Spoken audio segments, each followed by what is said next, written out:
34절 그 야고브 그 이삭의 그 아브라함의 그 데라의 그 나홀의.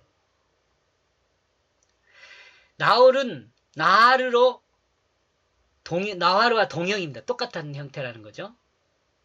비웃는 궁정 사람들을 떠나 기쁨으로 하나님을 붙들고 열국의 아버지가 되었다.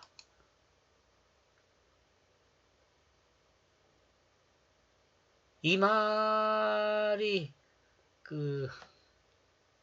창세기에서 제가 나홀이란 사람이 코를 고는 사람이잖아요. 코를 고는 사람인데 나홀을 왕이 되고 나홀이 왕이 되고 아마 하란을 죽이고 나홀이 왕이 됐을 가능성이 있다 이렇게 이야기를 했습니다. 그리고 이런 과정에서 이 하란의 아들인 롯과 아브라함과 데라는 아마 피신을 나왔다든가 아니면 그때 그 상황에서 좀 어려운 일이 있어서 피신을 나왔다든가 미리 나왔다든가 그랬을 가능성이 있다라고 창세기에서 제가 소설을 썼습니다. 진짜 소설을 썼다는 이야기가 아니고 그런 추정을 했다는 거예요.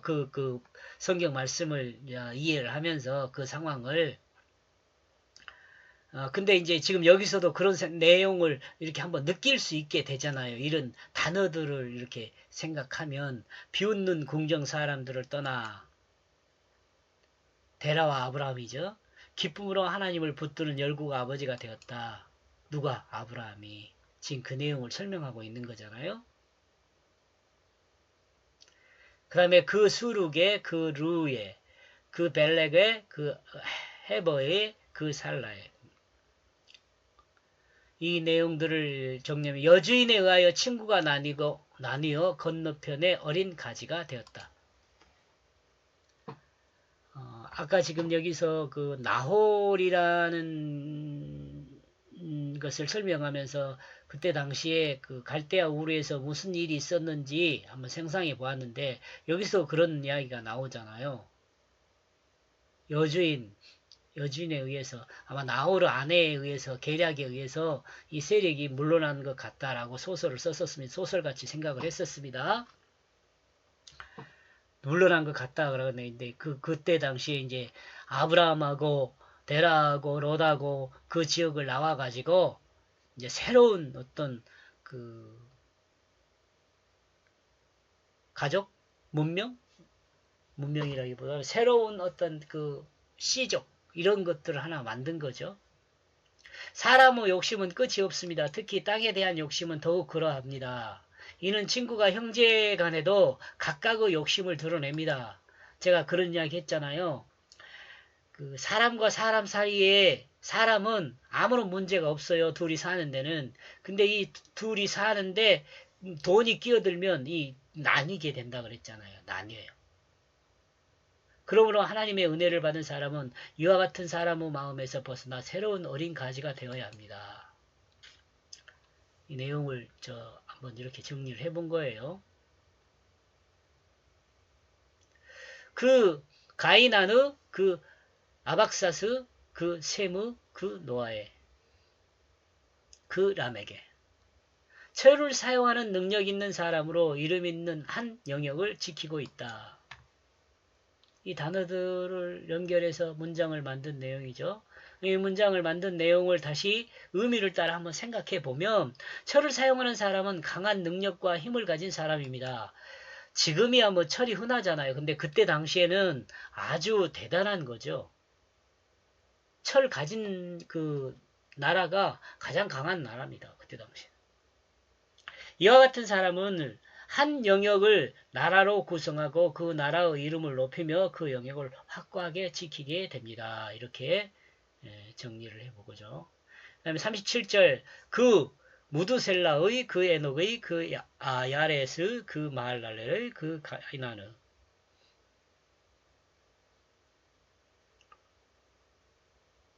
호모 네안데르탈인은 창을 사용했지만 무기로 무거운 큰 창으로 찌르는 사냥을 했다고 합니다. 네안데르탈인이요. 찌르는 창을 사용했다. 그러면 그 종족 멸망의 원인이 되었다고 합니다. 추측할 뿐이죠. 이거 책에 보니까 그렇게 돼 있더라고요.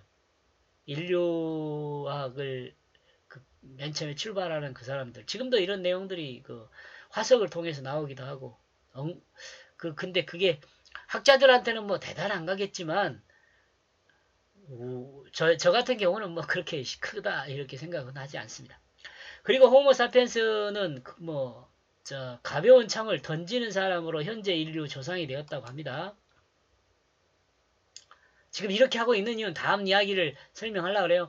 모두셀라가 창을 던지는 사람이라는 의미를 가진 것은 의미하는 바가 있다는 생각을 합니다. 창을 던지는 사람이 봉헌되어 전통을 계승한 하나님을 찬양하는 사람으로 고정되었다라는 의미를 전달하기 때문에 그래요.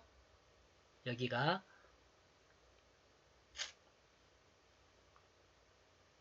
그러니까 여기서부터 여기까지는 별로 중요한 이야기 아니에요.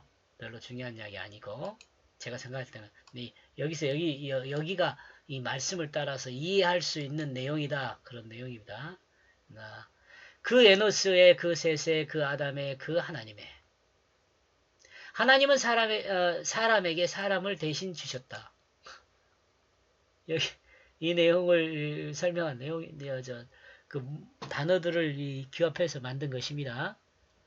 하나님이 사람에게 사람을 대신 주셨다는 것은 인간의 마음에 하나님 말씀을 심어 사람을 새롭게 하심을 드러낸다는 말씀이라고 이해합니다. 이는 곧 사람에게 예수를 믿게 하여 예수 영으로 거듭나게 하심을 의미한다고 봅니다.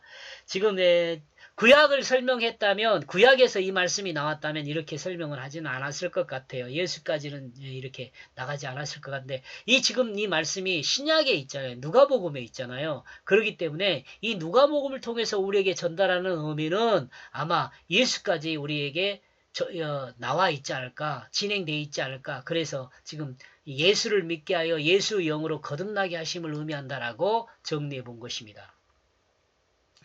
자, 이 내용이 조금 있어서 다시 한번 읽어보겠습니다. 성경에 기록된 이름을 암기하라는 것이 아닙니다. 지금 여기 쭉 기록을 해놨는데 암기하라는 것이 아니다. 이 제 생각입니다. 암기할 수 있는 사람 암기하세요. 이름의 의미를 따라 하나님 뜻이 무엇인지를 알아야 한다는 저 생각입니다. 그러므로 이와 같이 해석해 본 것입니다. 이것이 절대적으로 온전하다는 것은 아닙니다. 그러나 이와 같은 시도를 한 것은 하나님 말씀인 성경은 하나님이 인간을 구원하기 위하여 인간으로 된 인간의 이야기 안에 하나님의 뜻을 담아 두었기 때문에 이와 같이 한번 해석을 해본 겁니다. 그러므로 이스라엘 역사보다는 이스라엘 자손들의 족보보다는 그 이름의 의미를 따라서 하나님이 무엇을 설명하고 있는지를 알아야 그것이 더 우리한테 우리의 믿음에 우리가 거듭남에 용이하다 이런 거죠. 창세기에서 마찬가지고 마태복음에서 마찬가지입니다. 지금 이 말한 것은 창세기에도 족보가 나오고 또 다른 데 나오죠. 근데 마태복음에 나오고 누가복음에 나오잖아요. 이것이 이름을 만 아는 것이 중요하지고 이름을 따라 전달되는 의미를 우리가 알아야 한다. 이런 내용을 지금 설명한 내용입니다. 이 해석이 절대적으로 옳다는 이야기는 아닙니다. 그러나 분명한 것은 우리는 성경을 통해 하나님의 말씀하신 그 의미를 알아야 한다는 것만에는 저는 틀림없다고 봅니다. 그리고 우리가 성경을 해석함에 있어서 하나님의 뜻을 합하면 그 100점. 그러나 최소한 우리가 하나님의 뜻에 합한 의미를 알기 위해서 노력은 해야 하지 않겠어요? 노력하는 과정에서 하나님께서 은혜를 주셔서 감동을 주셔서 하나님 뜻에 100% 이해하면 더 좋고요. 여러분에게 이 이름들이 은혜가 되기를 축복합니다. 은혜가 되라니까 뭐냐면은 막 기분 좋아라는 이야기가 아니고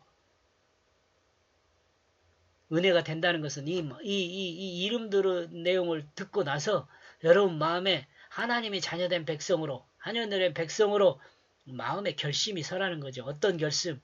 진실하고 온전하게 살아야겠다. 진실한 사랑으로 하나님을 닮은 예수 그리스도를 닮은 그 모습으로 살아야겠다. 그런 결심이 있기를 바라는 게 은혜 받으라는 이야기예요. 여기서 하나님을 포함하여 요새까지 77대에 이릅니다. 이렇게 쭉 이름들이 정리가 됐고요.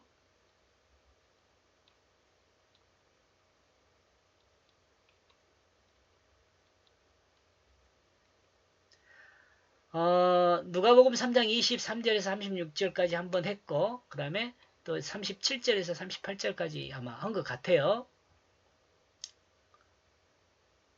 여기가 36이 아니라 38일 것 같은데, 제가 생각할 때는.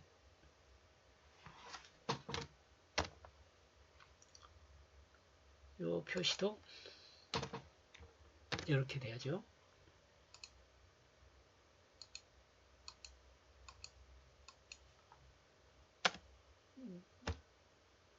이렇게 되고요.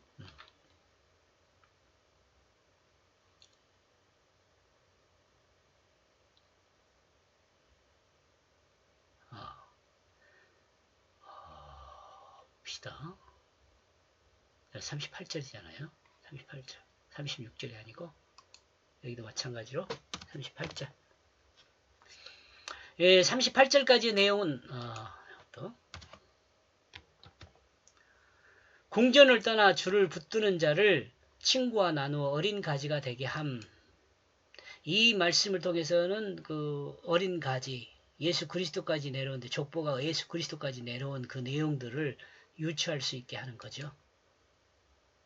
그리고 누가복음 3장을 전체적으로 보면 세례 요한은 주님의 불세례가 알곡이 되는 복음임을 증거함.